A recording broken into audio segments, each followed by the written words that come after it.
मजबूत कर दिया कि काम, क्रोध, लोभ, मोह, मद, मत्सर, इनकी गोलियां चल रही, कोई फर्क नहीं, शांत।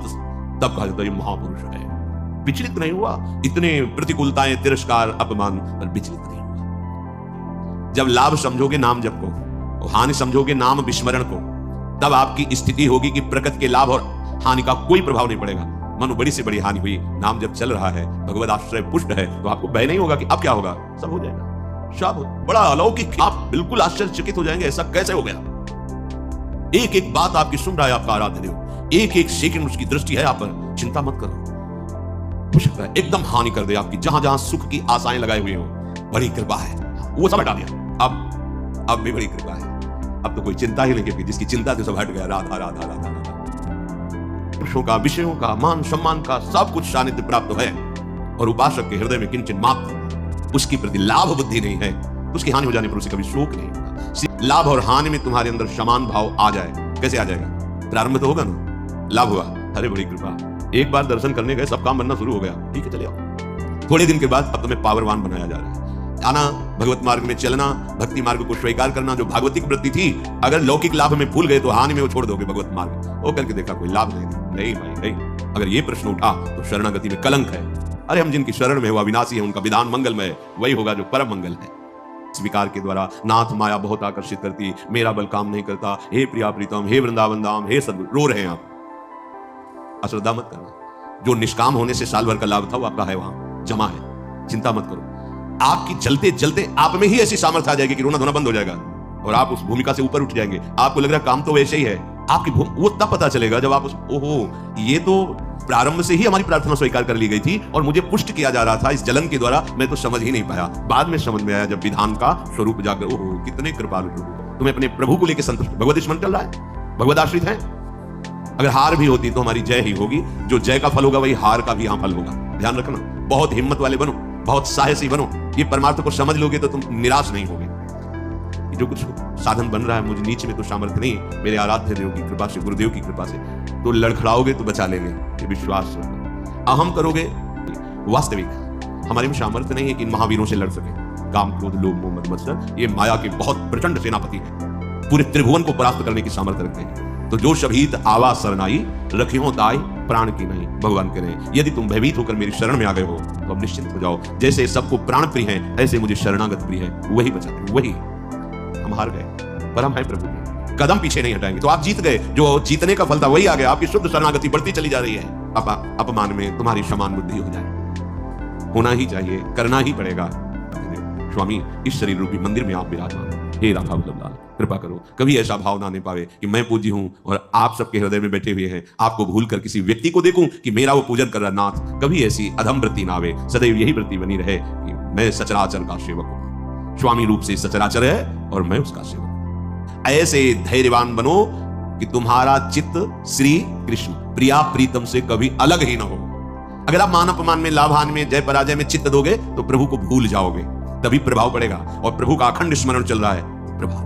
देखो, तुम किसी को मनाने की चेष्टा मत करो। अगर कोई तुमसे नाराज है, प्रतिकूल है, कोई तुम्हें नीचा दिखाना चाहता है, तो तुम उसके मनाने की चेष्टा मत करो। उसके हृदय में बैठे हुए प्रभु को दृष्टि में रखो, सब ठीक हो जाएगा। व्यक्ति को मनाने से आप हार जाएंगे, और व्यक्ति के हृदय में बैठे हुए प्रभु का लक्ष्य करके तो आप जीत जाएंगे। ध्यान रखो, ये इसके हृदय में प्रभु है। नाथ, आप तो जानते हैं हमारी स्थिति की, आपके चरणों के बल से ही है। प्रभु आप प्रसन्न होइए। नाथ, आप इसके हृदय मंदिर में बैठे हैं, इसके हृदय में भी शीतलता दीजिए, और मुझे भी इसकी आसक्ति से मुक्त कीजिए। बिल्कुल बिल्कुल सही मार्ग।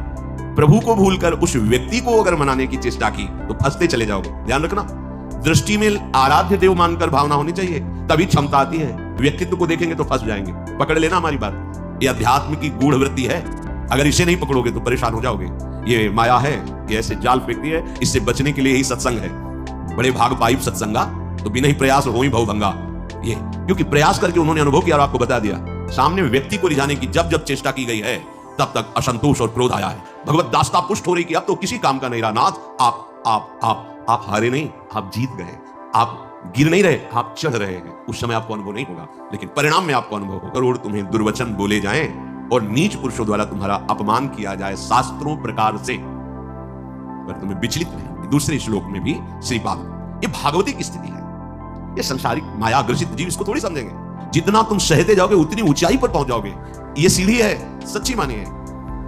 वो नहीं सहन कर रहा, गिरता चला जा रहा है। आप सहन कर रहे हो, ऊंचे उठते चले जा रहे हो, और सामने वाले का भी परिवर्तन आपकी सहनशीलता से हो जाएगा। शेखनाथ जी महाराज गंगा जी के स्नान करने रोज जाते थे, नित्य स्नान। ऊपर से एक मार्ग में अन्य धर्मावलंबी का महल था बड़ा, जिनके पास सत्संग रूपी महाधन नहीं है और सब कुछ है, वो बुद्धि के बहुत ही गरीब होते हैं, बुद्धि के बहुत ही गरीब होते हैं। जिनके पास सत्संग रूपी धन है, कुछ भी नहीं है, तो वो विवेकवान महासंपत्तिवान होते हैं। ये भी सबको समझ में नहीं आएगा। तो बुद्धि का गरीब आदमी, प्रकृति भाव में देखने पर धनी आदमी, ऊपर महल में खड़ा देखो बाबा जी स्नान करके आ रहे,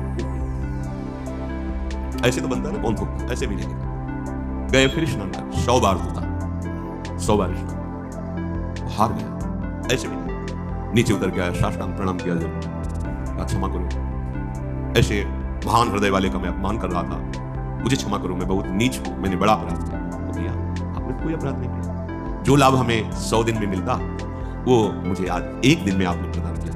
1 दिन में आपने 100 बार स्नान का मुझे सौभाग्य दिया। मैं आपका ऋणी हूं कि जो 100 दिन में मैं स्नान करता हूं 1 दिन में करो। ये जीवन में जब तक आपके अध्यात्म नहीं आएगा तब तक आप अध्यात्म को समझेंगे कैसे? अगर हम कहीं विचलित होते हैं तो मेरी कमजोरी है, मेरे गुरुदेव भगवान, मेरे आराध्य देव मुझे पुष्ट करेंगे। हमको इस पर भी बेपरवाह रहना है कि मैं कमजोर हूं, मेरे आराध्य देव गुरुदेव पुष्ट करेंगे। वो पुष्ट कर रहे हैं, उपदेश कर रहे हैं। संत महात्माओं की करुणा से भोजन पवाए जाते हैं, बिना किसी टिकट पैसे के भी आप चले जाइए भोजन, और लाडली जी बड़ी करुणा में। ये भ्रमण करने वालों को ज्यादा सहन करना पड़ता है, जो संत सुखे विचरण तुम्हें विचरण करते रहते हैं, राग द्वेष रहित चित्त, कई दिन भोजन की व्यवस्था नहीं संयोग बैठता। तो यहाँ धाम के लिए कह रहे हैं कि आप अगर धाम आए हो, धामवासी हो, भगवत मार्ग के पति को हो, तो आप ये समझ लो कि अगर आपको भोजन की भी कई दिन तक अव्यवस्था सहनी पड़े तो सहना चाहिए, विचलित नहीं होना चाहिए। और ये देखा है प्रभु नवीन उत्साह देते हैं। जैसे भोजन नहीं मिला तो निराशा कभी नहीं आई, उदासी कभी नहीं आई, एक नवीन उत्साह आता था, नवीन उत्साह, और बहुत ही मन को कसा जाता है गुरुदेव के द्वारा भगवान के द्वारा। काशी के घाट में थे, कई दिन में, 2 दिन में, 3 दिन में, कभी ऐसे जैसे सतुआ, ऐसे सतुआ मिल, ऐसे जैसे किसी ने 1 किलो सत्तू ली, अब वहां उससे औषधि नहीं आयुर्वेदिक चाटी जाती, ऐसे मिला चाट लिया गंगा जल। आपको कैसे होता है? एक अद्भुत आनंद। एक दिन देखा कि कोई यात्री आए तो टिफिन खोल के दाल सब्जी रोटी सब ऐसे, दृष्टि गई, मन में खाया, अरे पर अब वो तो जैसे छोटा बच्चा अरज गया मन, आज तो भरपेट भोजन चाहिए। अब मन में जब ये आई की तो आया गुरुदेव अंतःकरण फंसाने में प्रवीण है। दरवाजा घाट की तरफ ही था, तो हम कहीं जा थोड़ी रहे, उस घाट के किनारे वाले दरवाजे की सीढ़ी पे बैठ जाएंगे, और उसका दरवाजा है पीछे की तरफ भी होता है। चलो भाई बैठ गए। संकल्प के अनुसार एक व्यक्ति निकला, हर हर महादेव। कैसे बैठे? भोजन पाओगे? जैसे महादेव जी बैठो, चाबी लाते हैं, चलो 2 घंटे के तक तो हमें लगा रसोई बनाने में समय लगा। बाद में आया, उसने कहा प्याज लहसुन पाते हो? कहा नहीं, हमारे यहाँ तो बनता है। वो नहीं, वैसा तो नहीं पाते। महादेव, हाँ मन से को वैसे यार ठीक नहीं, वो रोटी ला के दे देता, ना देता सब्जी, भगवान महादेव। फिर वो कई दिन तक भोजन न मिलने पर भी निराशा नहीं आती, एक नवीन उत्साह रहता। तब स्थिति भाव की ऐसी बनी, आज रोज ऐसा मिलेगा, चिलचिलाती धूप और पंडों की छोटी सी छतरी उसी के नीचे आज महादेव, रोज आने लगा, आज महादेव, आज महादेव। जब नाना प्रकार की सुख सामग्रियों का सेवन किया जाता है तो मन संतोष कर लेता है, अच्छा जीवन चल रहा है भाई, अच्छा जीवन। तो जब बाट जोगने लगे, दृश्य बिन दुखन लागे नए, आज की भी रात गई स्वप्न भी थी, पूरा दिन भी गया, साक्षात्कार नहीं हुआ। ऐसे एक मिनट व्यतीत हो गया, तब समझ लो बिल्कुल आ गए हो साक्षात्कार की भूमिका में। कोई मान, कोई दुख सुख, गर्मी सर्दी बरसात, इसकी स्मृति न रह जाए। सिर्फ कोटि रहा ये महापुरुष की स्थिति में पहुंचने के लिए जरूरी है। एक पुरुष वैराग्यवान को क्या सुख होता है अनुमान भी नहीं कर सकता। वैराग्य में क्या सुख है अनुमान भी नहीं कर सकता। जब जितना तुम सहनशील बनते जाओगे, देखो एक बार चना भुन जाए, चाहे जितना खाद पानी लगा दो उसमें अंकुर होने वाला है, एक बार तो भुनना ही चाहिए। आकृति वही रहती चने की, वो पर अंकुरण रहित हो जाता है। आकृति तो वही रहेगी चने की, व्यवहार में तुम्हें सब चना के समान ही नजर आएगा, पर उसमें अंकुरण होना बंद हो जाएगा क्योंकि भुन गया। इसलिए सहज सहज बाढ़े भगत उच्च अवस्था प्राप्त करने के लिए ये बात जरूर भगवत चिंतन नहीं छूटना चाहिए, लक्ष्य में निराश नहीं होना चाहिए।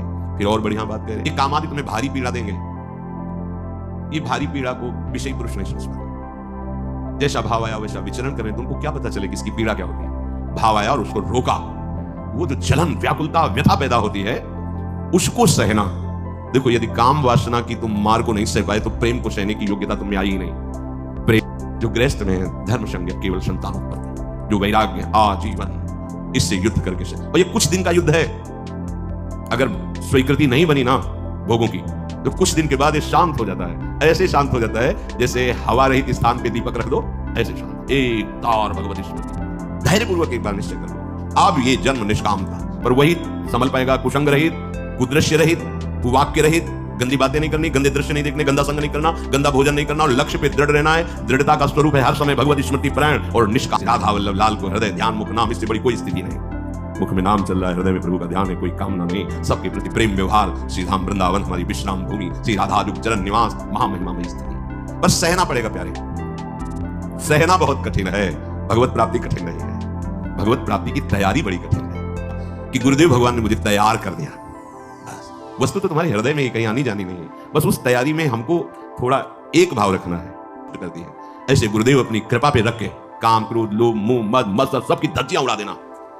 पर वो बच्चा की सामर्थ्य नहीं कि वो उनके चरणों से हट जाए। अब चाहे अपमानित करो, चाहे सम्मानित करो, चाहे प्यार दो, चाहे तिरस्कार दो, प्रभु आपको जीवन समर्पित, आपके शिवा सच्चे महात्मा बन जाओगे। शरणागत ऐसा नहीं है बाहर का या समीप का, जिसपे हमारी लाडली रूपी कृपा गुरुदेव की दृष्टि न हो। भूलना मत ये बात हमारी। कोई भी चाहे बाहर कहो चाहे यहां कहो, वो अनंत सामर्थ्यशाली, उनकी करुणा दृष्टि एक एक पर एक एक पे करुणा दृष्टि, उसी करुणा दृष्टि से हम सुरक्षित हैं, उसी करुणा दृष्टि से हमारा परमार्थ बढ़ रहा है। चाहिए यही चाहिए तो इशारा दे देंगे माया को, खिलाओ इसको पहले। जब ये फिर रोएगा, चिल्लाएगा, तड़पेगा, मेरी तरफ भागेगा, फिर संभाल लेंगे, खेलो जा, खेलो जाके। अगर ऐसी प्रार्थना है कि प्रभु मैं कहूं भी तो कभी मेरी इच्छा की पूर्ति मत करना। अत्यंत विकलता पैदा होने पर भी, आपको बताएं अत्यंत विकलता किस स्थिति में होती है? जब भगवत स्मृति छूट जाती है और आप तन्मय हो जाते हैं किसी भी विषय पर, उस समय भारी कष्ट होता है। और अगर भगवत स्मरण चल रहा है तो ये शब्द नहीं आएगा, मन वो आने ही नहीं देगा, इसे आकर्षण होगा। पर इतने विकल हो जाओ कि होश खराब हो जाए, ये नहीं होगा। ये तभी होगा जब प्रभु का नाम छूट गया। आप देख लेना, प्रभु का स्मरण छूट गया, तभी आप अत्यंत विकल हो जाएंगे किसी भी विकार से, चाहे काम हो, क्रोध हो, लोभ हो, मोह, कोई